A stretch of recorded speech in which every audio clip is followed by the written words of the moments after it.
வணக்கம். நெல்லை அச்சய பாத்திர சேனலில் இன்றைக்கி நாம் அதிக சத்துக்கள் நிறைந்த ஆரோக்கியமான கருப்பு உளுந்து உருண்டை எப்படி செய்கிறதுன்னு பார்க்கலாம் வாங்க.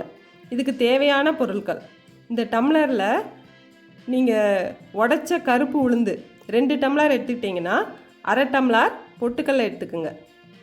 கருப்பட்டியை நல்லா தட்டி அது 1 டம்ளர் எடுத்து வச்சுக்குங்க. நல்லெண்ணெய் 3/4 டம்ளர் எடுத்துக்குங்க. 10 முந்திரி பருப்பை நல்லா சின்னதாக உடச்சி வச்சுக்குங்க. இப்போ நம்ம சுவையான கருப்பு உளுந்து உருண்டை செய்ய ஆரம்பிக்கலாம். ஃப்ளேமை கம்மி பண்ணி வச்சுட்டு ஒரு வடை சட்டியில் நம்ம எடுத்து வச்சுருக்கிற கருப்பு உளுந்தை போட்டு நல்லா வறுக்கணும்.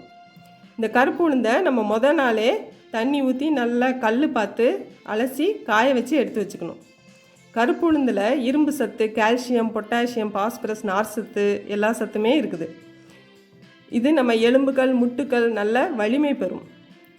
இது வளர்கிற குழந்தைங்களுக்கு, வயதானவங்களுக்கு, வயதுக்கு வந்த பெண்களுக்கு, கர்ப்பிணி பெண்களுக்கு எல்லாத்துக்குமே நல்லது. இப்போ பாருங்கள், நம்ம உளுந்து நல்லா செவக்க வறுபட்டுச்சு. மிக்சி ஜாரில் நம்ம வறுத்த உளுந்து பொட்டுக்கலையை போட்டு நைஸாக அரைச்சிக்குங்க.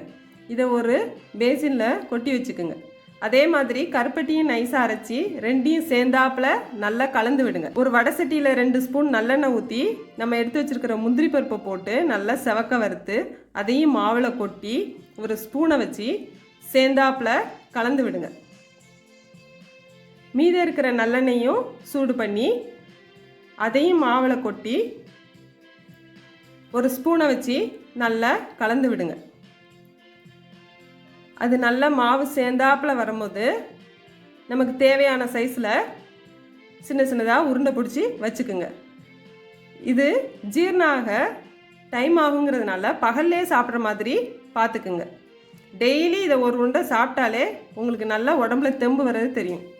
சுவையான கருப்பு உளுந்த உருண்டை ரெடி ஆயிடுச்சு. இந்த வீடியோ உங்களுக்கு பிடிச்சிருந்ததுன்னா லைக் பண்ணுங்கள், சப்ஸ்கிரைப் பண்ணுங்கள். நன்றி, வணக்கம்.